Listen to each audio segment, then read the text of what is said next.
electric generating units, whether they use nuclear or oil and gas, whatever they want to use, they can use, except wind. We don't allow wind. Wind is terrible.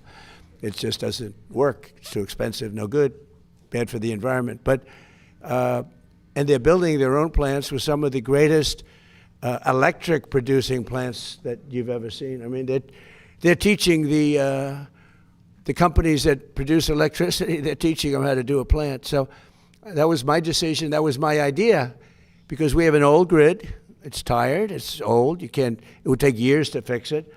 And now we're actually taking the excess energy that they make. You know, we need more than double the energy. If you take all of the electric that we have now, you need more than double it to power that industry, which is so shocking. When I first heard that, I said, no, you mean like a little, I couldn't believe that, Jeff. I heard more than double. So all the electric we make for everything to power that one industry. Now, with that being said, it's a massive industry, and it's going to be for good. I mean, look, we're going to have guardrails, and we have guardrails. You know, you saw that a couple of weeks ago. We were able to stop something that we didn't like.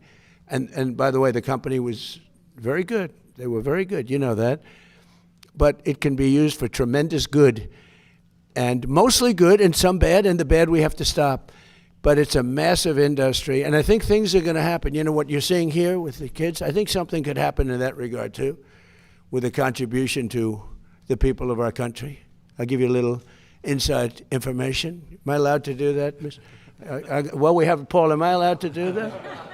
That's a little inside information. You understand? Scott, you know what I'm talking about. No, I think you're going to see a contribution made by those, because they're making tremendous amounts of money. They're also creating tremendous, the things that are happening in the world of medicine because of AI is not even believed. I'm friends with many doctors because of, you know, what I'm doing as president, and I've become very friendly with a lot of them. They're great. They're great as long as they tell me I'm healthy, okay? When they tell me I'm healthy, so far so good. Where's a piece of wood? But a couple of them got together last week and they said, we can't believe the progress that's been made in disease. Things that they didn't think would happen for 10 years happen in a matter of minutes, a matter of seconds. So that's going to be used for good. But we're leading China by a lot. We're leading everybody. Crypto's the same thing. If we didn't do it, China would do it. It's a massive industry. And frankly, when I went very pro-crypto, as you know, Biden was totally against it, but he has no idea what crypto is. He had no idea. He didn't have a clue. But they were very violently against it. They were putting people in jail. What they were doing to the crypto was horrible. It's amazing it survived that onslaught. It was a weaponization of government. So when I went very much for it, and I must have gotten, I think I got 100% of the vote, but what happened is, I think it was 100 million people. That's a big industry, and that means some pretty good things. But what happened is Biden then, after he was getting killed, he was down so much, all of a sudden they became pro-crypto. And their head of the SEC was horrible, unlike Paul, who's really good. No, I mean, he's the best man for the job. Everybody wanted him. But he was horrible. What he was doing to the crypto, they were putting people in jail. Oh, you know that better than anybody.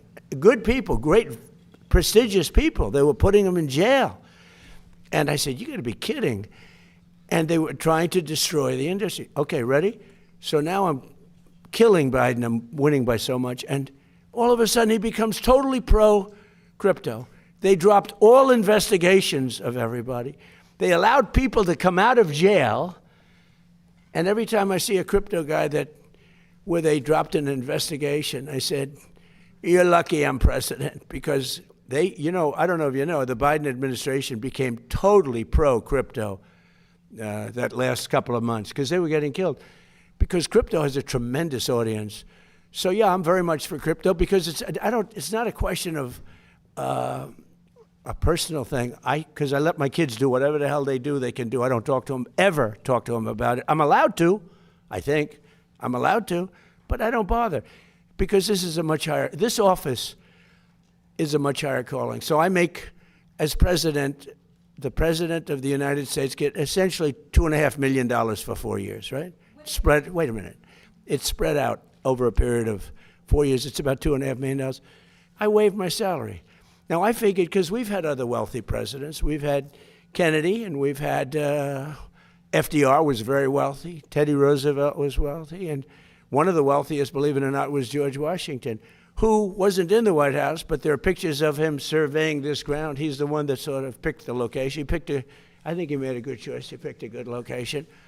But George Washington had two desks in his pre-White House. One was, and they were right next to each other. One was for business, and one was for the presidency. He had two desks in the same room. And so you're allowed to, but I choose not to. I don't talk to my kids about, this stuff. But I will say this, to me, cryptos are very powerful. A lot of people are using it, Bitcoin. They're using it at levels that I don't think anybody understands really how powerful. And if we didn't do it, China would do it in a minute. And if we let our guard down on AI, if I didn't come up with the idea for electric plants, producing plants, they become a utility. Basically, these guys producing, you might as well put them down. Paul, I think you should mark them down as utilities because, frankly, in many ways, I'm more impressed by their electric plants. And they're building them on top of the buildings, alongside of the buildings, standalones right next door. But you have to see some of the electric producing, the generating plants that they're making, nobody's ever seen because they're brilliant people. And it's a fantastic thing. But if I didn't come up with that idea, maybe somebody else would have. I doubt it because it's too simple. I mean, it's such a simple idea. Do you know that your friends, Michael, when I came up with that and I told Mark Zuckerberg, I told Bezos, I told all of the people, AI, Sam, Elon, I told them all, I said, no, I'm going to let you build your own plant and I'm going to get you fast approvals. They thought I was kidding. They said, and they would submit plans without an electric plant. And I'd get calls from Lee Zeldin, who's a star, environmental, fast approvals, good approvals, but fast. And I'd call up and he'd say, sir, these plants are not taking advantage. And I call them and say, why aren't you producing? They said, we thought you were, every one of them, they thought I was kidding because they can't believe it. Number one, they can't believe that they're approved in a matter of weeks because if this was somebody else, it would be 20 years before. They're all under construction. We do rapid approvals. And some are nuclear plants because nuclear is now really hot and safe. I was not a huge proponent until 2 or 3 years ago, and then I saw my uncle was a big nuclear guy at MIT. He knew nuclear better than anybody, I think. Anybody in the world, probably. He was the smartest guy. He was at MIT, the head, for 41 years. And he said to me one day, he said, nuclear is going to be the most important thing, but it's also got to be watched. It's got to be watched very carefully because it can